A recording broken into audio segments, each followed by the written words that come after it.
Kese ma me ko ya mo eta ye chire Esis Dental Clinic se mfanto anim se ese ho adwuma no ye na afi ko yo ma discount eno to bi apese okono hwe wo no mo de etu mika na bra sisi a ni What Scientific Hospital Dr. Nimo the Womb and Penis Repair Osebra na wo na hwan ye dia mo bebo Gilgal World Mission International di flies bonus fa ho bi abra na mo ne so pan fru so you send Fashion House ho ene ekwaje entire papa na Luxury deodorant spray any body splash ne hwam odbigu ho ademu nya ne gina Dr. Jansen ka say Lord ban law suprom amanfo agate honam ya ne honom ne yade to ase pa harvest time clean laundry service so ne ma ye fiofie sisi nyina fa show musa City of America Enterprise was here more anwa drinks bibia opato sabre no obusuafo so de age wani barabaji bi Bonsara Bar Center the Bonsara ko bi tesaba etuko kwase JB ba Enterprise 3D wallpaper JB ala tasamana no bejo de sa jewel so se ho fento aso eho nyina na eho na ewo body processing and packaging BBC fiako anu su eden no de ma Alaska Star Enterprise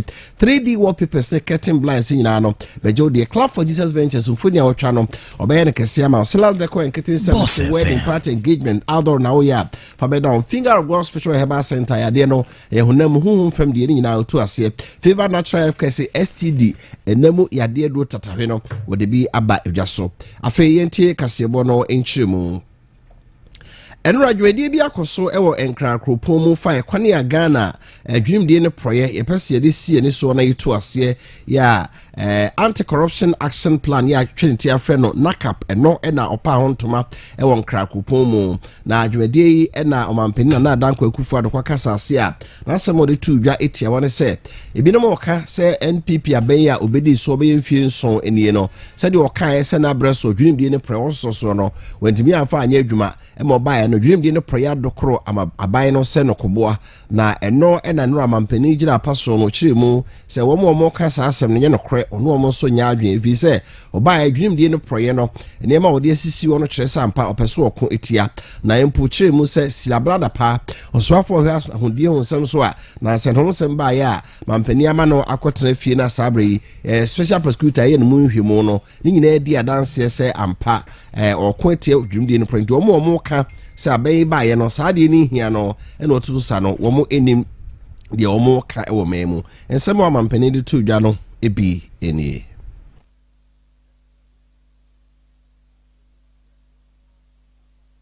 It is important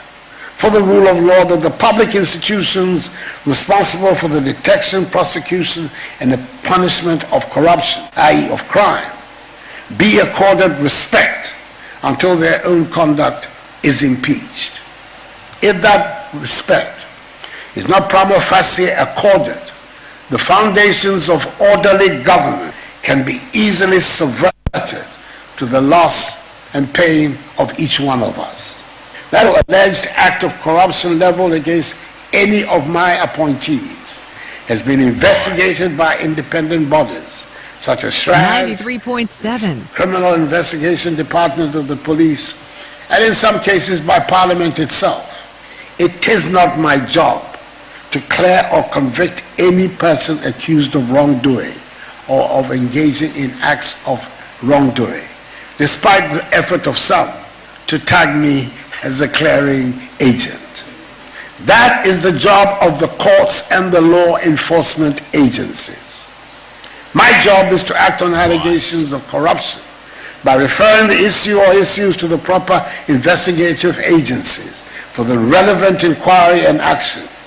We ayo mampani na adanko akufu no nsem ware tu dwa no bi eno no ye de ani kiremu e wo man Ghana mrahye fie mu na budget akomasika soafo ho esika sem so de beto Ghana fo animu na ye mrahye no to abaji tu no mo hyase na so ma hyase omudi ho nkomo ehwe asoe bi esika aban so atwa na se soafo nsi ntwa mfama no na onfama asoe no ho bra no wonum gusu a worum ebobo ho na ebeto dwa so do ani kiremu mampani akufu ado atena ye ena fe chief justice Mr. Chief of Staff asoe ya sika pudu atwade ma mo no soro pepepe eye back 1.2 billion Ghana cedis ya kire se enyase nkuma akra na no na yewura penipod de kasa de madom kuma ne kesu ato force nsore machine fie mu enra na opegia mu ka kire speaker the speaker adaroma Sikapudu a so afwe ho sika sem so atwade ama mampani atena no ani anyai pa mampani atena se be ye factory kese bi a ho nya bibi papa bi ho no a ebe na so sikapudu so ye ntwafo mo no tena ma so ho no na omuni sika na kwanti so afwe sika sem so ma kirem senti a se sika ne de mo ma sika no grasa so o se mpanifo hwe na worum etu so se sansa afempimienu ani aduonu miensa 2023 afia asimu e de ko eye na feda so no sika mampani be hian nyini se beduro saa ebo no. In fact, CAPEX, capital expenditure alone at the office of the president in particular is 67 million Ghana cedis. 67 million Ghana cedis. What at all are they purchasing? Capital expenditure. How many cars are they buying? To the extent that they will have to budget 67 million Ghana cedis for capital expenditure. The Speaker, largely this amount is for the purchases of cars. My concern is it because election is staring at us? And is that the reason why? And that is the question I'm asking. Is it because election is staring at us? And that is why the Office of Government Machinery Budget has moved from 1.4 billion to 2 million, to 2 billion? Or is it because of the elections? That is why the Office of the President in particular, the budget for the Office of the President has been increased from about 400 million to 1 billion Ghana cedis. 400 million to about 1 billion Ghana cedis, of which goods and services alone amounting to 450.6 million Ghana cedis. Goods and services alone. What at all are they using this money for? Goods and services. Because this is according to the budget statement before us. The Speaker, these are things that I believe that this House must call and demand answers from the Office of the President. The Speaker, Chief of Staff's office is where most of this expenditure is concentrated, particularly the Special Operations account. And the details as was presented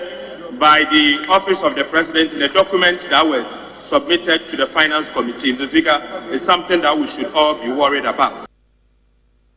Dom kumano bano dini yera keso ato forcing ene etine ke no wie no ena panipa yo ne kasa de ma dom kumana fasika sem ho wo mraship je fie mu no nyamfo Isaac Adongo enso sore no de tu dwa se ade ne ehu ye pa hwe sika pudu amampani ene chief of staff ye twade amom no ano odin na ohwe ni ma hodo no nhia hodo mu so no beye na dodo na no faso bie ni so a ede bebro ma gise wo man kasa ankrankra na no bedi so faso ntu osre se mampani ne apamfo hwe na sika pudu ye twade amom no o mebu hu nkunta enkyere yen of the president, they are very worried. Mr. Speaker, if you look at the unit under the office of the president, you will notice that the chief of staff secretariat, which is at the heart of the office of the president,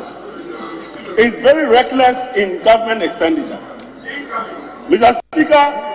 how on earth can you get releases of 131 million and be able to spend 144 million? You are giving 133 million, but you magically spend 144 million. How did you get that money? So it means something wrong is happening there.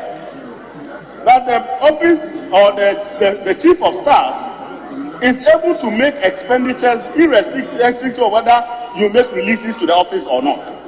And we need to get to the bottom of how that office is able to make the money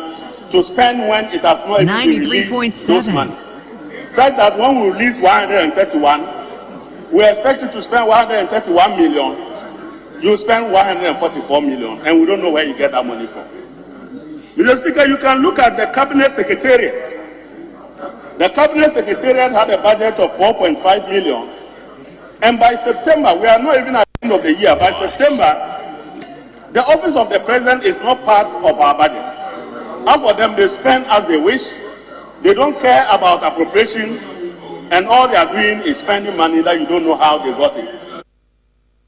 Yera Isaac Adongo any attaining king. Na yefri on encouragement bi e de strategic management limited adwumaku a aban kire se Ghana Revenue Authority for no me apam so momoa na Ghana yentimenye to se be ya benye skade aba o man bra na adwumaku bi e de 4th Estate Central dwuma ya Manase Awoni Azuri wono edimu akotene bi no mabepa won toma se Ghana sika ye se no tuama sa adwumaku enya agrokra adwumakuo yi ennom ye ho kwan na mununyamfo kenofurata bansa na hene a woni sa SML strategic mobilization Ghana Limited adwumakuo ya apam ye no nso nti amasese isika ekodi wo ho no be America dollars opepem wo ha $100 million afibia ombeje obra ye hunu adwuma pa bi om ye de amayen we nso nti brand nura mrashabjafo kwa setra no opani wakasama NDC kuketwa no ewo manyina moden ene petro ho nsem ho oninyamfo George na poditudwa se adwumakuo no omonsem no ewo sem mrashabjafo nya daje momhwemu pa fisensem wa piepie mu ba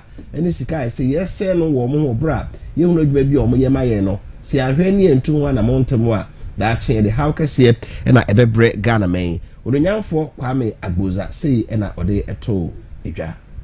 Ghana as chair of the CVF 20, and I want to thank Dr. Mafo, led a long-term reform to champion the cause of climate vulnerable nations. And this is the thing, Ghana will be able to access a minimum of $500,000 as an achievement when you have just recently created a company which we are told have been given $100 million a year, and you are saying that it's an achievement to benefit for 500,000. You have cheapened governance to the lowest level. Your government is not even fit to manage a district assembly. Your government is not fit to manage a district assembly. It's a substandard government. Mr. Speaker, with this heavy heart, I urge colleagues to vote against this by this one. Oninyamfo Kwame Agboza NDC mrashabjafo no ba akona otaining king. Na yede ni chiremo ewo New Patriotic Party NPP amnyoko no emo na yabo tiefo amane ya munyina wonim se osunu kokroko amanyoko na biemo ya wa pese opre mrashibjo akonya no abato mpesua hodo bia so obeba na afi onkrata ho nse obefa na afi nyame adoma abato brenduro a worumotimi ato aba ede yomanfo na adwo ni chiremo ewo achimso do ye no apoe mantamu apani pa yo no ena oye mprempren controller na accountant general ono ena Ghana ban adwumafo nyinotu omoka odse adwa so osisi e wodinani achiremo ewo achimso do ho akofa krata so be so gina ema NPP ameko no na wono to so ne so aba enso ewo saa kwan so ne numu nam so ema National Democratic Congress NDC ameko no mpanifo ni bibu afu yie pa se ewo mremu se obi a peso do ho sha amanyosemu no eni kwan se wo san ya aban adwuma edi se oyi wani so oba ya amanyosdwuma amanyosemu nko ade a ese fata se aban adwuma na se dibre bi ekuta wa aban mu no gya to wonom na otimi edi wani ehwa amanyosemu ho yie pa nenso mprempra ye kasei panipa yo no na controller accountant general oda no yewura kwasi kwani bosom wakofa krata opeso opre wo NPP ameko ni mo nanso onfa krata ma kira Ghana fo se wajai eyesa di brand de ato wa aban mu entenam soma enra National Democratic Congress NDC ameko no mraship jani ono ena Tamale Central ye mraship jani wonimnyamfo Mutala Muhammad bufu yie pa se papa na fa sa kwane so na wakofa ne krata besine onfa akonya nto ho na di bremi no ena ene odi ewo Ghana ha. The classical example of Ethiopia. I think it's important that he is not only resigning, or he shouldn't only resign, but also be investigated. You remember my colleague, Honorable Edward Bauer, made a wild allegations against him. My expectation was that by now the Office of the Special Prosecutor would have commenced some investigation into this matter. If indeed he had some delegates in his constituency on a payroll, how was he paying them? I think that it ought to be looked at, particularly the critical role he plays as far as the accounting and finances of this country is concerned.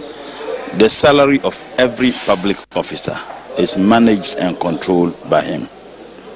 The extent to which he ought to distance himself from politics. 93.7. He may do, but not partisan politics. For him to get engaged in partisan politics and still holding his office is just incredible. Because frankly speaking, I was expecting that even if he wanted to contest, he would have resigned. Must it take people to demand that he resigns? I mean, I find it extremely difficult. To be very honest with you, under this government, you find it very difficult to identify, a semblance of an independent state institution in a democracy. You find it very difficult to see this. If the man is failing to do so, I believe the president would have asked him to resign. It simply doesn't make sense. So I will support the call that he should resign if he wants to contest an elections, and I would urge the Office of the Special Prosecutor to commence investigation into this matter.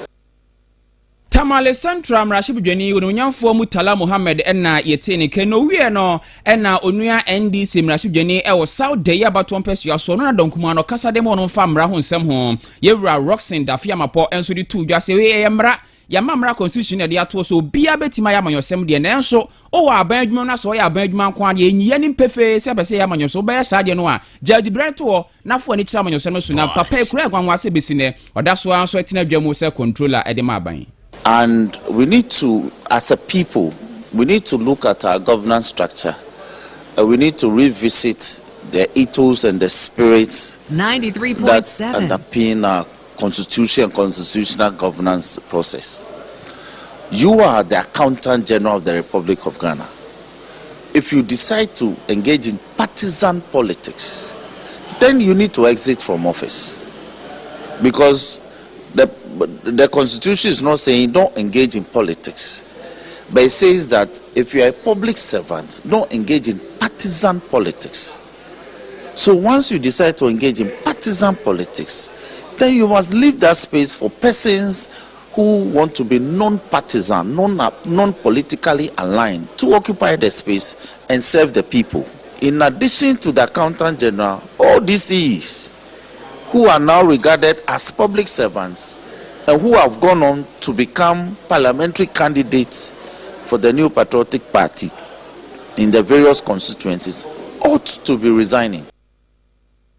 Yewra Roxen Dafia Mapo Enna Yetini Kane. Yedi ani chemo ewa afimpiwie no ene aduonu na abato no so na mu bambo semu yenimse prosifo afi manyokwa hodo Ghana ha ene abato komisadi kan akotena sema nhyiamu akoso mu nyina agye atumse afimpiwie no ene aduonu na abato obi abehwe amasumdwe enso atimi aba na enra ene ebo atie forma ne so do ani chemo National Democratic Congress Zendi Samyoko ni mu a twerofo pani abede achi Deputy Secretary ede ema manyoko no Owura Mustafa Gbande akotena nuanom OKFM for fidie so de atudwa say 2024 about 20 December 7 NDC ni bia akwa abato so akoto aba e wo police station hodo wo kwa akuma ana ase kan brantan ne hye ho obi adi nchemu a fayi ni nsafiro no na de besie bia no NDC fo be gina ni pakro wa kire na saasem a yenua Mustafa Gbande ekai say Ghana police force so aso ate na wono mo akofa papa yi achesoma sha ase toto na no wo saa kwa no so no akire no e no mo de krata ba bontin de abatudwa so Owura Mustafa Gbande ya se be onya ni pahunu bia keke na NDC ameko no na twro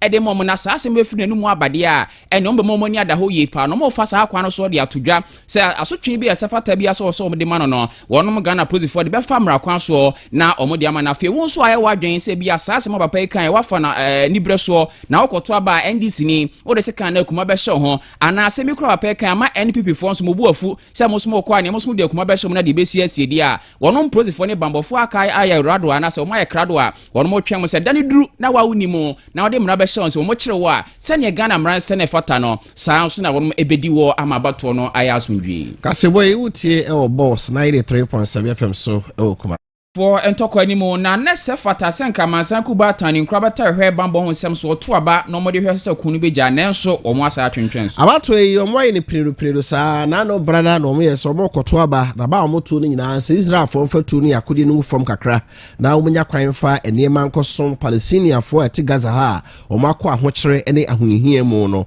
brada omo anto aba no ukuada omo anto enra ya wo omo anto na omo chese enefie die city bia ombeto ni nyina ne se abato be koso abansaku bata so se oso omunya danse se amanto be yedunum ye koto so aba US cancer amanto dunum no emu be ye edudie omunye hu Ghana ye ka ho se yetuti ase empreso a ehunye du nemu aman num ye America China Russia English ni France ba kokura empreso a enimu te oso omudi nkomo wachire hu se aman ni nyina ebe preso anse na nra na America ba mane se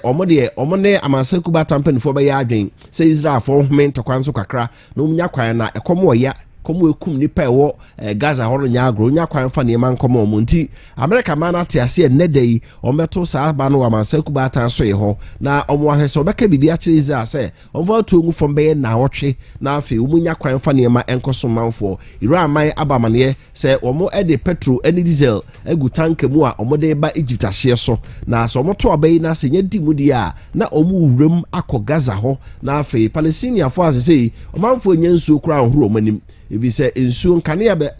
bɛboa ma ɔma pɔmpi nsuo ama manfo no Israelfo atwa ne nyinaa mu ya abakokora anye adwuma ɛwɔ Gaza ho nti ayasabe a ɔmo tutu asubura kakra no ɔmo ne nya nsuo no bi na ɔmo de bibi nipa aka ne de ɛnyɛ asepeto akra amansa kubatan ɛkyerɛ sɛ Palestinianfo nipa bɛyɛ mpema hanum aduoson ensia 576,000 and as I say omuni bebete ye ni manimu ya no so enye duane ne bibi kakra ahwe omo a se ni pay ometimi ato nananum ewo ensie do na wo Gaza nso apomuden aso ya na ebo amane se na enu ntam nipa bebro hanan na wono mawu Palestinian for Gaza ro ekire se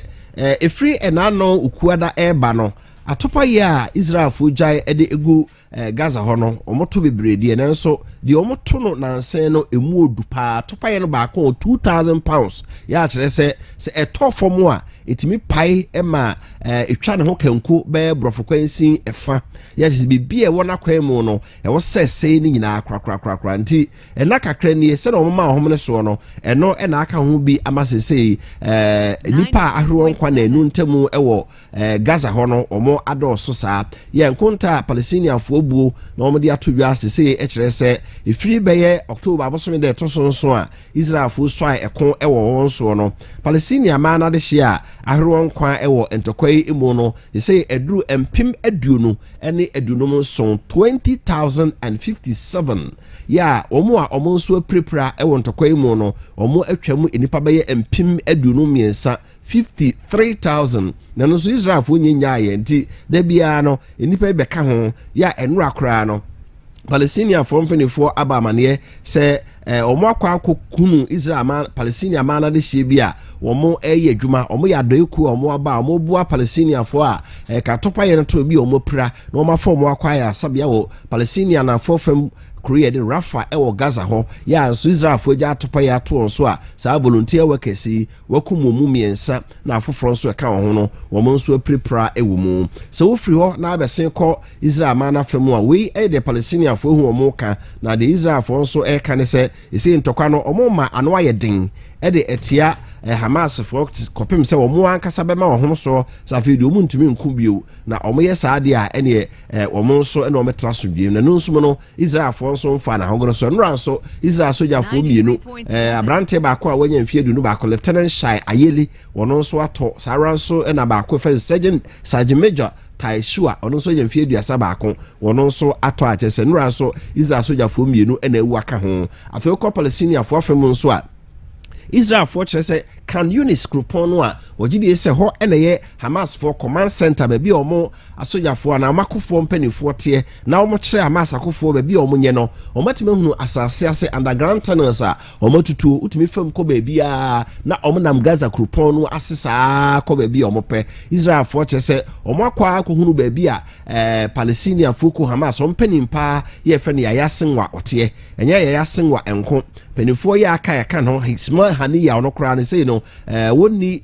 Gaza ho na watu akotra kata visosro se Israel fo be kono no ba bia ono so tie nyina no Israel soja fo so makohu ni nyina ya asase ase ntokuro no omo ase ni nyina asese no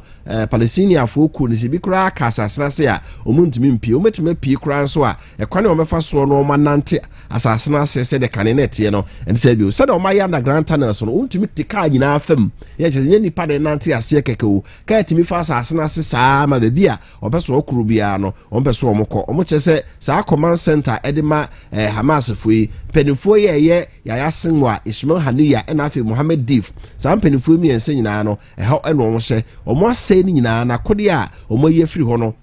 eno so enye asenketo a na ebreko no enra no Hamas fo so Israel manda de share fo mu no mum no wetwa ebi video e de abeto social media so ya asemo a wo mo eka ene se so mampani Benyatinyahu openade hie so wo mo nkwa mote asede a ene onka hu se wo so wo Palestinianfo Hamas fo so wo so trase na wo mo so nya nkwa nemum so obekum Hamas fo de a ene se nipa yi a wo mo so epese wo mo so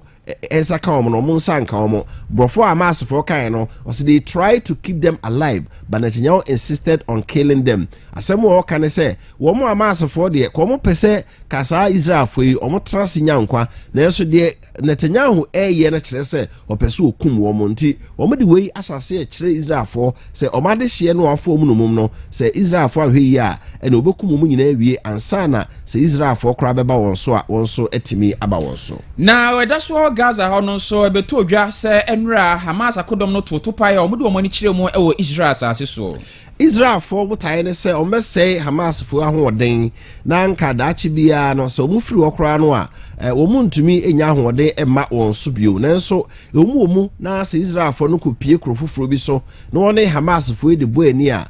tuoni atopa ya omoto mane wo mo ma Israel soja fo no bi kura ahwe wo mo nkwa no edi adanse se Hamas fo no omo ahoden no ensigns a se de Israel fo no adwen eye wo mo no na de amenura Israel fo ho adwiri wo mo ene se Hamas fo etima poma supplies makro ato e de afri Gaza obra Israel fo de abankese so to ne kamem ne ntimode di akon etwa wo ho ahia na atopa yeso makro no etimi atra Israel nkrudo bebre aba Galilee do hwe be a Galilee wono a eno no emu wa pa nanso baby a matimi atoto pa yesu makuru free na etimi afa wiem hwa akwakopie ho no ama Israel fo hunu se wo mo ada wo na egu abonten fi se ahode a Hamas fo da so awo so ototo pa yesu makuru ba Israel memo no wo muntimi nse no enwieye eno nso nti obekọ akomanim ekopem se obenya danse se wetimi nso abre omo asekra ma fidie omo na da omo asombejo asem kroye mu no ena Jordan himpo King Abdallah wono nso dia to jase ekwane a say Israel for afaso na wonso okum Palestinian for no ehunsunsu aso betimi aba Israel for so daache ebize bia ne ya de omo ahoden ye omotwa Palestinian for ho hia wo Gaza hode na eso daache bia no Israel for nya asomdwe da Jordan hempore wone hempopore wone France Company Emmanuel Macron ne hia nora na nkomo mudie ni nyina fa Palestinian for emo so de koma wo mo na eso Israel for sikwan a omuntimi nya kwan enwuramu no ye free ntokwa no so ne de ni akire mu Czech Republic mine mu a beto dwa se school ni ba ko atwetu amoboro school dem no enipa baburo edu na wakumo mu enra Czech Republic ahenkro Prague mu na enye asenketo akra school ni aba mu a wanya mfie aduonu enan ya wokọ suapon ye wo Czech Republic omano ahenkro Prague mu ye frɛ no Charles University Faculty of Arts awon usua de school ni abranti obi hunu de eba ne trimu ofatutia ode kan komnaja e wo fie ena otisi school mu ane hembrante de maba wo be hye obi a pe ko wi ase ampanfo bo nkonta no na wakum enipa maako edunan afoforo be ye edununum wo mo nso prepare na ka hodo ana eba de otutuo no a ka no a wotimu no senyawo ane kum enku ane prawo esutraje ya na drobani no si anaje ne nsem na wakoto ka no atwene bosi fo che se nipa du edununum a epra no ebo be ye du de omoda no eden pa ya se omuhunu de ba branti timu Dutch man so afo ye hwe amano ne nsem so wono kra ka wo mo a wo mo epre ho enam so ama Czech Republic mampani wote asemi no wapae mu se hwehwe ekuta o ma no mampani Peter Pavel ekere se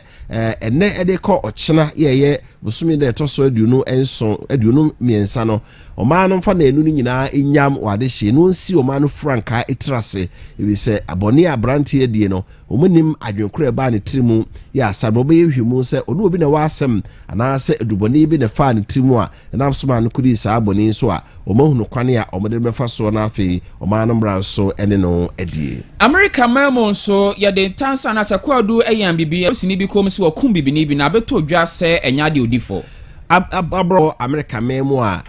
wo mo atakuma bibifo na ejentre ha pa wa 50 million ne aduonu 2020 no emu amanfo nyina kai obibini ye friend John Floyd ya aposifo kyerɛ sɛ adubone wɔ ne ka mu omugina no nsi free can mo so nsi polisi for twe no to from no polisi ni baako de ne kotodwe esi abrante kon so emia no a wote mu miwo nyina na polisi ne yire ni senkuta agene ekopem sa afedi hu sa abrante ni ntime nkasa bi mu no e no mo frɛ ambulance by Father Floyd e no ekudru ayasabi adota for kan se anyeye e ma polisi ni a odi sa aboni ye mu no wono de edi na sem bu an for da afiase na polisi for miensa na eka no ho no polisi for na se abonmu antrofo fe bi edi na labetin se unso obi di bone okum nipa na wa mo anyi nipa kro no kwa itimi enso echewuma yi afi unu obi nso koye bone na ugina ohwe e ma wo ya kro ye bone a eno nso itimi chewa polisi for miensa na omoka polisi ni ya ono yedi na sem de na to afiase e Father Floyd wo ho no enura ye de omo akugina court a omo yedi omo asem kro a che enura court bua asem se polisi for miensa aka ya onde ne Christopher Bearbank Marty Collins and afi for friend Timothy Rankin omomiensa omubia ni ho a Joy Floyd wo no odi ho for enunti wonfa omho enkodi kasebo no esi yedi asida kese na Emma City of America Enterprise City of America for